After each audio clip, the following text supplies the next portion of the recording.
Hi, Natasha here. This is part 2 to arm balance transitions. If you're finding me here, go ahead and find part 1 and do that warm up. We warm up the wrists, shoulders, hamstrings, hips a little bit, and some core work, so we're really prepped for these arm balance transitions. All I'm doing is stringing 2 together. We're going to start with headstand to crow pose.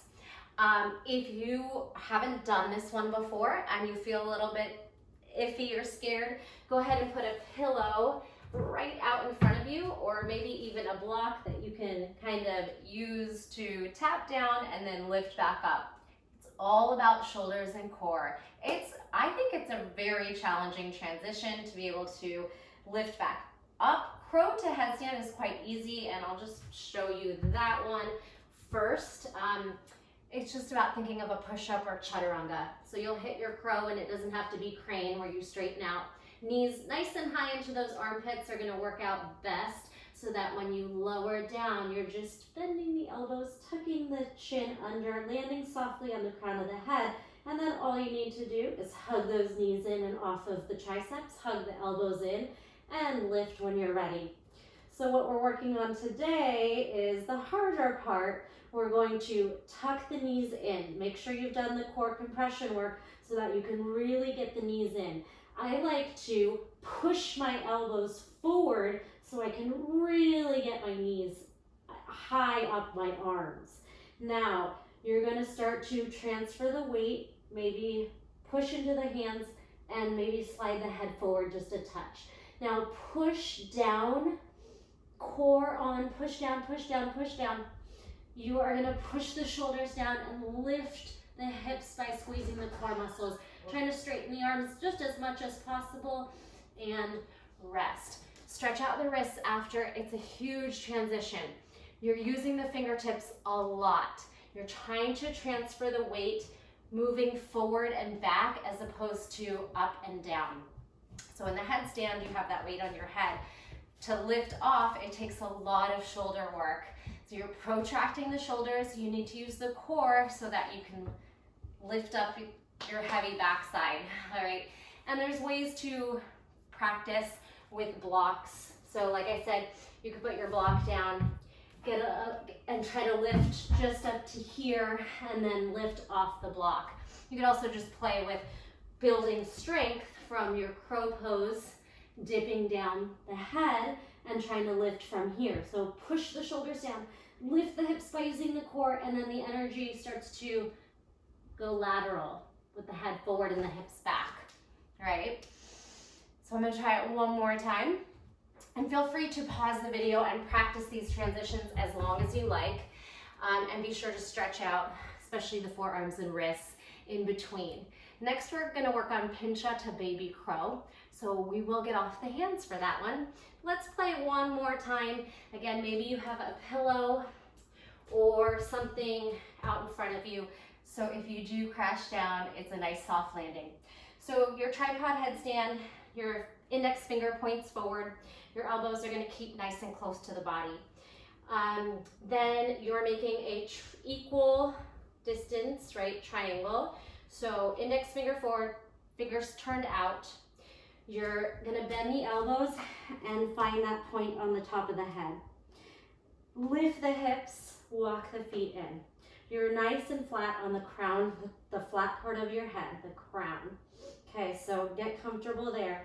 Then start to really push the shoulders down, grip down. You can bend any way you want to lift off into your tripod headstand. Firm shoulders, elbows hugging in, active body. Hug the knees in, move the elbows back so you can get the knees really high in there. Nice tight compression. Start to shift the energy back, but you have to shift the head forward and the shoulders forward, or you're gonna fall right back on the feet. So it can be nice and slow, and as we lift, the energy moves forward and back, if that makes sense, okay? So if I don't shift and use my shoulders, you're gonna end up just falling onto your butt. So you need to push down and start to charge forward so you have that tipping point, that equal balance, that you're able to hold. And it takes practice and quite a lot of strength, as does our next transition, Pincha to baby crow. A nice fun way to work on the strength you need for slowing down your descent from a handstand or from Pincha, forearm stand, is to have a wall. Maybe put on a pair of socks and practice sliding down and getting the knees into the armpits. So everyone's body is going to be a little bit different. I think you would want to have at least a block distance away so that your body can fit, perhaps even a little bit more. So you're going to have to play around with that. So I'm going to go ahead and set my forearms down. You could already take one leg up, lower your forearms down, and then crawl the legs up. Again, so I'm maybe almost a block and a half away with my elbows. Push the shoulders down. You need to have enough space so that your body can fit, but not too much space that you can't reach your knees to your armpits. So start to slide down, compress, slide down. Now start to really use the core, find your knees on your triceps, and then push away. So I was a great distance away that time. So again, maybe like a block and a half or so. You could actually just measure out one forearm away and then put your elbows out where your fingers were.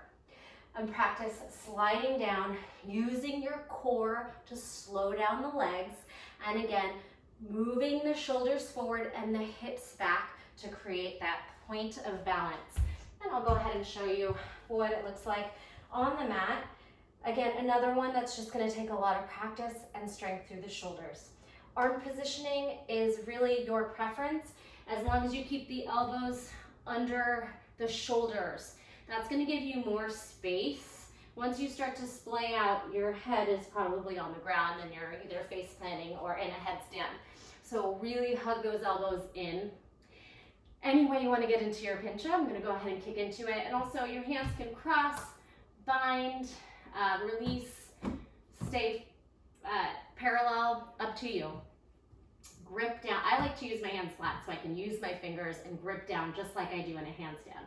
Elbows under shoulders, and I'm going to find my forearm stand. So push the shoulders into the floor, elbows in through the floor, legs strong and active. This will give you as much more and more space if you're really elevating the shoulders. Now hug the knees in.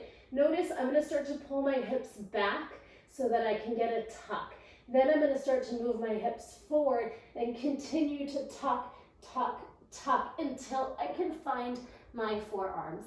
Push the shoulders down, hug the heels into the butt, use the core to dome the back around and keep the hips lifted high.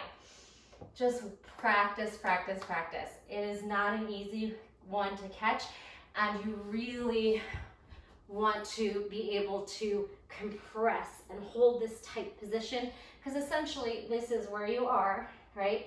So you can work on just hugging and squeezing the core to hold that position in boat pose.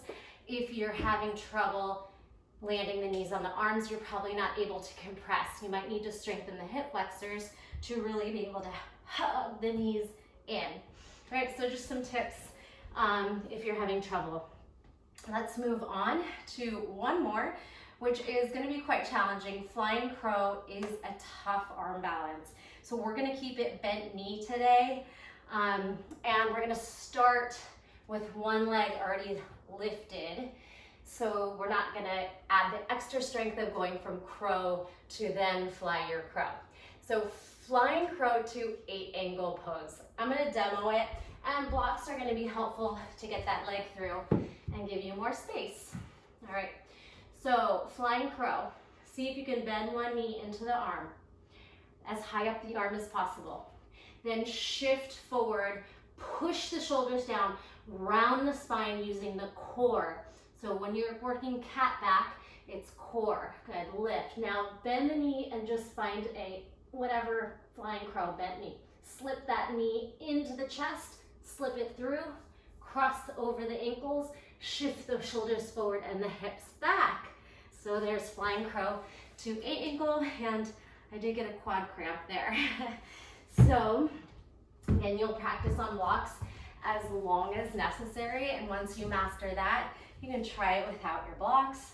And once you master that, you'll try to get a nice, beautiful flying crow where your legs are straight, and then you can slip that other leg through. Be sure to try both sides, but you will have it most likely have a dominant side. Mine's definitely my right and right-handed. Take a moment to compress the wrists in opposition or sit on the wrists in Malasana. All right, one more arm balance. Let's try that again. Transition. I'm gonna go into my flying crow. I don't know which is the best way to show you this. I'll try it from this side this time. So knee nice and high into the armpit. Remember my index finger, I'm turning my hands outward a little bit, wrapping the elbow crease inward. So wrapping the triceps and protracting the shoulders. That whole action makes my shoulders and my shoulder girdle really strong. So, and then of course the core takes over to lift. So lean forward, find your flying crow, whether it's just bent here or you're straightening. And then I'm gonna try and hug the left knee in, keep my hips up as high as I can, wiggle that foot through, cross it over. Oh, did not have enough room here. I'm hitting the wall, but you get the idea. So you gotta keep those hips up so you can get that bottom leg to thread through, hook, then your shoulders tip forward and your hips go back.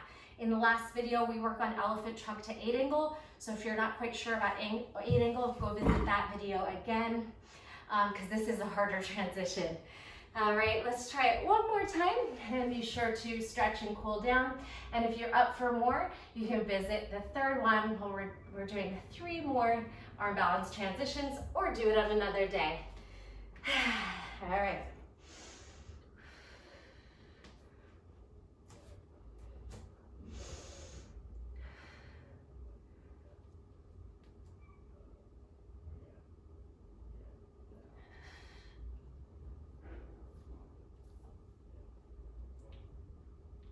Squeeze the shoulders forward, hips back, the inner thighs towards one another on that nice tight calf.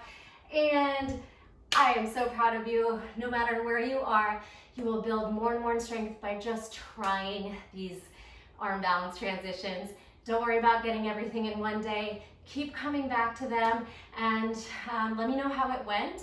I'd love to hear from you, and I'll see you on the next video.